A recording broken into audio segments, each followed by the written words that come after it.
Partnered by Times Influence.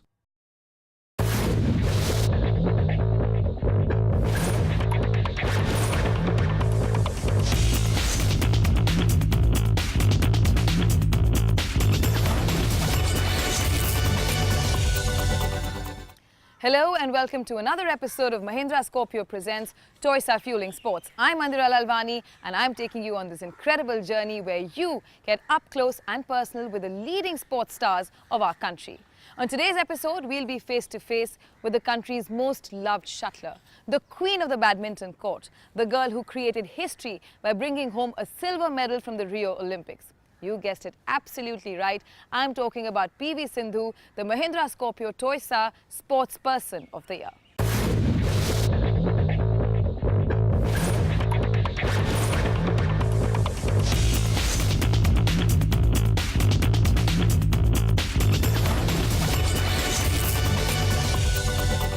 Let's start with today, and it's TOISA, the Times of India Sports Awards.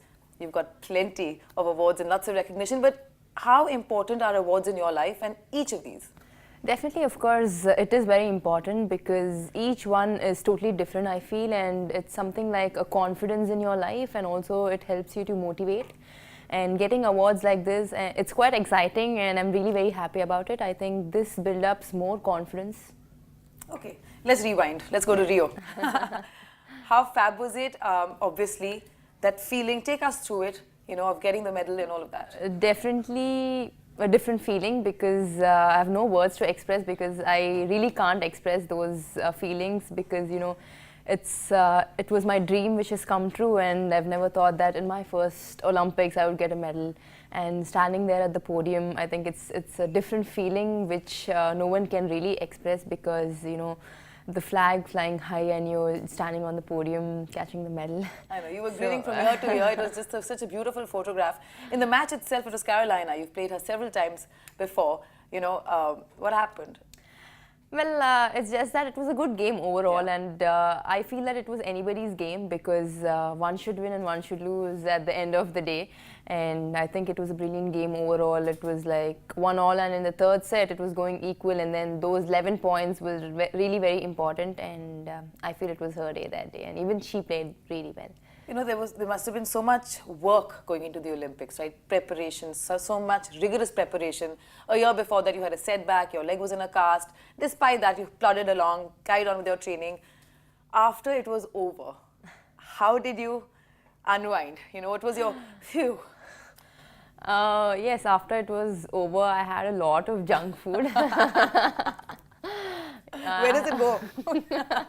Well, I was back to training again, so it all disappeared, I can tell you. But yes, after Olympics, I think I've become very busy and I've been traveling a lot. As soon as we came back to India, and I came to know that people saying that you didn't have any idea how it was here. So that made me feel really very happy, and I'm very thankful to everybody, because, you know, they've really prayed for me and they've cheered for me. But tell me about life after Rio. How has it tangibly changed for you day to day? Life after Rio, definitely, yes, it has changed a lot. And I've become very busy now. Traveling a lot. Basically, there's no time. And apart from that, yes, back to practice. Routine sessions were going on, and tournaments, which is always there. And now the responsibilities have become more. And Now you're an icon, you're a role model. Yeah, so I think, you know, coming to this stage is okay, but maintaining that level is totally different. A lot of pressure? And not really, but I think if you take a lot of pressure thinking that, you know, everybody is going to look up to me, or in other tournaments I have to really perform well, or I have to, you know, make up to their expectations, you add much more pressure and you add much more stress. That's what I feel. And it's just that I always feel when I go onto the court thinking that I have to just give my best and play my game. Of course. You know, apart from, of course, the fame, the success, the excitement, the role model, icon status, what other changes or what other offers have you had post-Rio? Andhra Pradesh, like the government has announced the deputy collector job. So, well, Wow. yeah, I've said yes to them. So the order is being processed. So it's gonna be under process now. So soon I would get that. But in real life, how will you manage? Or like, what is it going to take out of you? I mean, it's for now is that I have to just play, focus on practice and training. But for some years, after some years, I don't know what am I gonna do. So you might just need a fallback plan. You started playing when you were 8 years old. Your parents are volleyball players, and your father is Arjuna awardee as well. Why not volleyball? How come badminton? Well, it was my own interest that I've come into badminton, and At that age? Yeah, I mean, at that age, nobody thought that I would come so far and get a medal at the Olympics. But it was just for fun. I started playing actually. My dad used to play volleyball, so besides there was a badminton court, so I used to just play for fun. So I started going continuously, and that's how I started my interest. And then slowly I picked up, and there was railway grounds. There was one coach there who used to teach me. But yeah, for first 2 years I was near him, Muhammad Ali.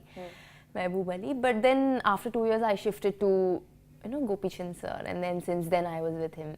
And how has Gopi just changed your life? And tell me a little bit more about him as a coach. Is he very strict? Well, he is strict on court, but off court he's just normal. So allowed phones and social media and boyfriends and fast food? Not really, because diet was really very important in badminton or in any sport, not only in badminton. But yes, no junk food, no oily food, and ice creams or chocolates, whatever it is. But it's not that you should stop completely, but because many have this craving for chocolates and ice creams. So The forbidden fruit. once in a while is fine, but not always. What keeps you focused, and motivated? Like all these things, these trappings of success are extremely tempting, and they can cause, it's only human nature to fall in love with a lifestyle around the fame, right? Yeah. But at the end of the day, the focus and the core is the game. So what keeps you focused and motivated towards that? How much ever you win, whatever you win, it's always that you have to be ground to earth. And that is the most important thing, because some people are like, when you win a tournament, it's like they think that it's over. But according to me, I think definitely yes, I've achieved, but I feel this is only the starting for me, and there's more way to go on. And yes, I have to work more harder. As I said, coming to this stage is fine, but maintaining that level of play is very difficult. Okay, so tell me, among your contemporaries, you've been playing with so many players, who do you find the most challenging? Well, I think each one has a different style of play, and each one has different strategy accordingly. But you really can't say, this girl is different, challenging. Everybody is a challenging player, because when it comes to Taizoing, the world #1, or when it comes to Carolina, or when it comes to Ratchanok, you never know. On that day, who plays well and give their best is the winner. What I feel. And I think a big part of that is that mental strength, which again, I'll go back to 5 years back, where I remember you struggling a bit. You used to go on the court and lose the match before losing the match many times. How have you obviously worked very hard. How have you done it? Yes, I think mentally I have really worked on that, because, when it comes to on court, like when you tend to lose points, you get very nervous, or, when I was young, like as you said, before 5 years, yes, definitely, when I used to be down, like when I was in the scoring system when I was down, or, when I tend to lose points, which I had to get, when I lose them, I get very nervous, or I get very sad thinking of that point, and I tend to lose 2-3 more points. But I think that I've overcome. How did you? And it's been like I've been working on that, because in the practice sessions also, when I lose a point, and then Gopi says like, no, you have to just forget it, focus on the next point. So every time, each and every time, I still remember, like before Olympics, and it's been like, just a distraction is like, no, just forget it. Yeah. Because that's very important for yourself, because just forget Leave it behind. Yeah, and focus on the next point, which really helped me, and I think I've overcome. Yeah, I think he focuses on that a lot, right? Leave the Yeah. match, finish it, it's done, let's move on. It's done, yeah. You keep thinking about that, and you really can't focus on the next point or the next match. And to have a mentor like Gopi, like he's seen it all. He's played, he's been coaching for so long. He's a very calm person? You know, do you go to him for everything? What is the relationship like? Well, I think before the match or after the match or any time normally I discuss with him, like, you know, when I have to play with an opponent, like for tomorrow I'm playing against Carolina, whoever it is. Today I go to him and he'll tell me how is it, or we watch the matches, or, you know, we watch a video and we normally discuss and we just talk about it. And yeah, apart from that, or after the match, when the match is done, he tells me that, you know, you have done these mistakes or this mistakes. And yeah, that's how it is. And it's like, he really understands me because, you know, I've been with him for so many years. So he's been training me for so many years. He understands what it is, because each and every player has a different mental strength, or mentally, you know, they're totally different. So he really knows everyone. That's clearly a weakness that you have overcome to a large degree, and I'm sure you're still working on it, because you're a perfectionist. You're not giving up till you have it patched. Yeah. But what are your strengths, you know, according to you? We've discussed this one weakness, but any more weaknesses, and what are your strengths? Well, strengths, when it comes to the, like, on court, it's, you know, being tall is an advantage in one way, and also there are disadvantages. But yeah, the height is, of course, you know, you can reach the shuttle high, and then your attacking is, you know, very strong in that way. So yeah, even mine is, you know, the attacking strokes or the smashes, yeah, they're pretty. Okay, we're going to slip into a quick break here. When we return, we keep our conversation with the uber glam PV Sindhu going. So stay with us.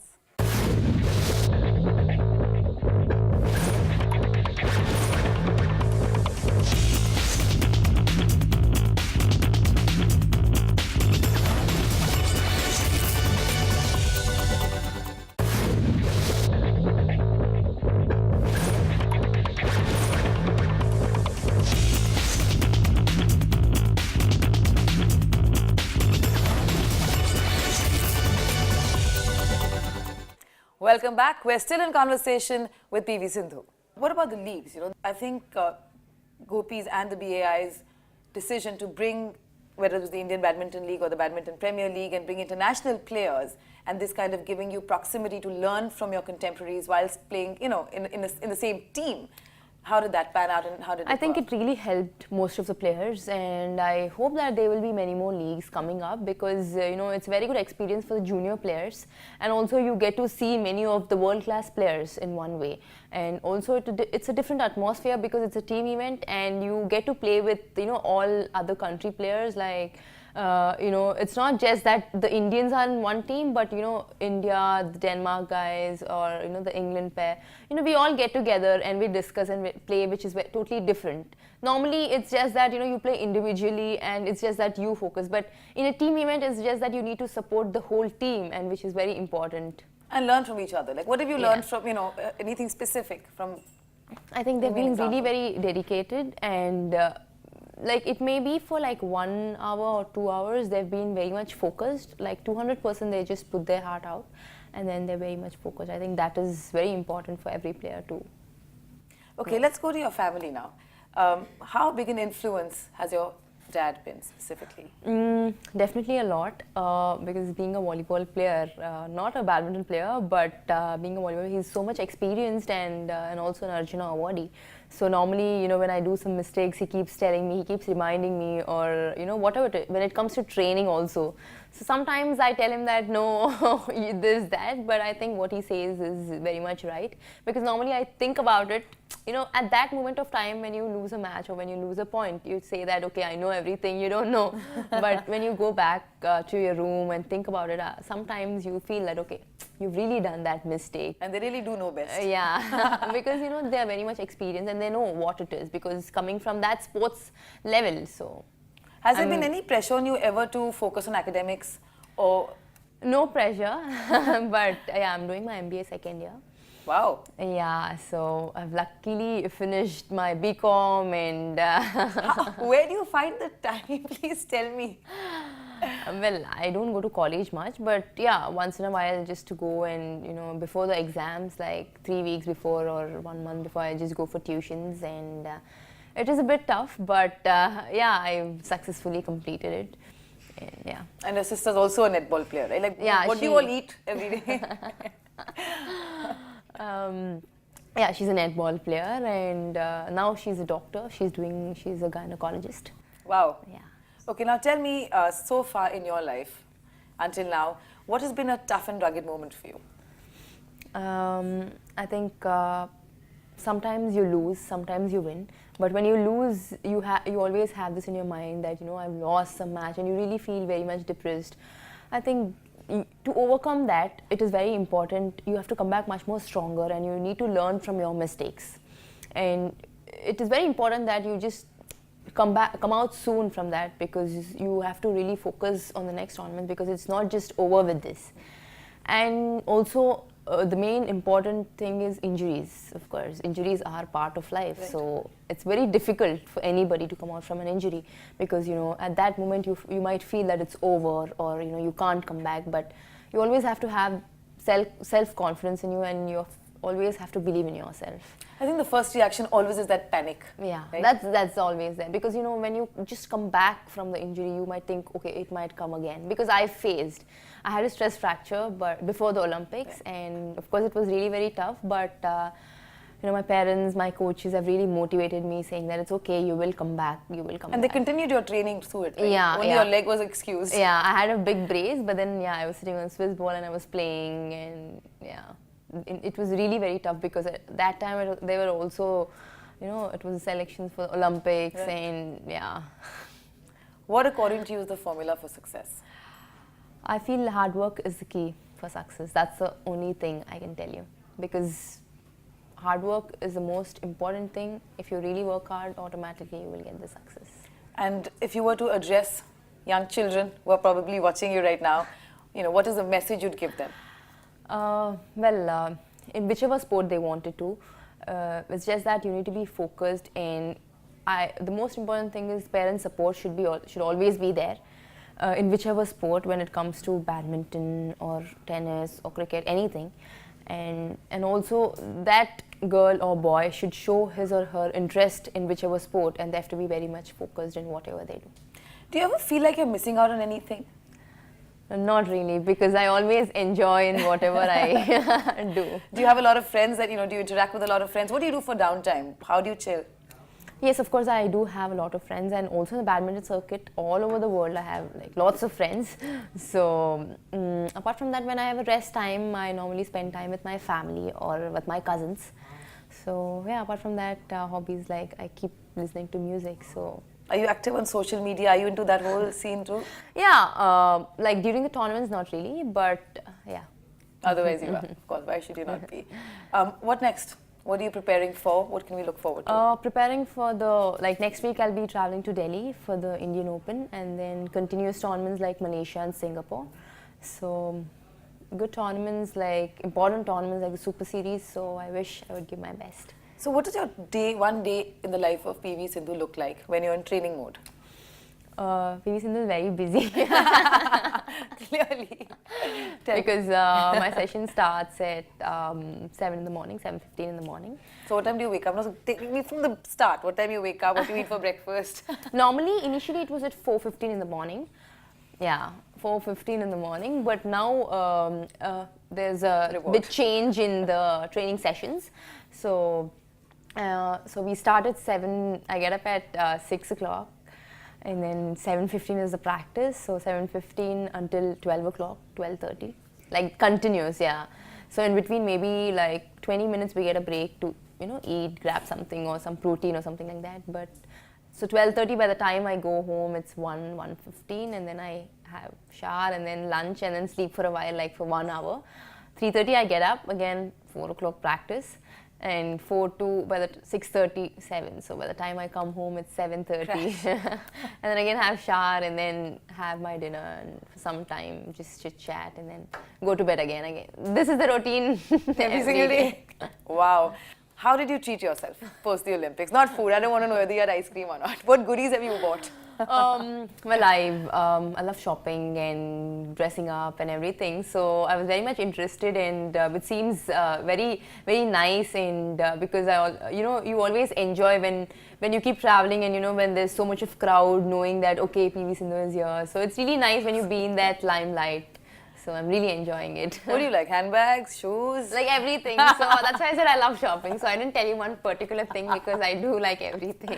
Well, you know something, it's really suiting you, your fame, your success, your confidence. Thank You are you. glowing, you're looking fantastic. Thank you Stay so glam, much.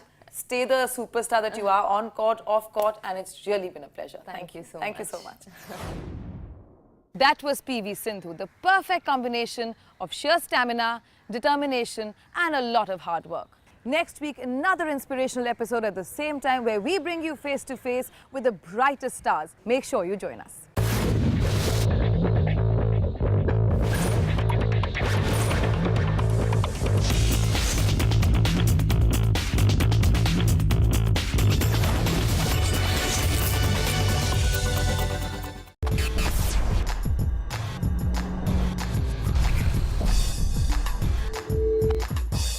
Partnered by Times Influence.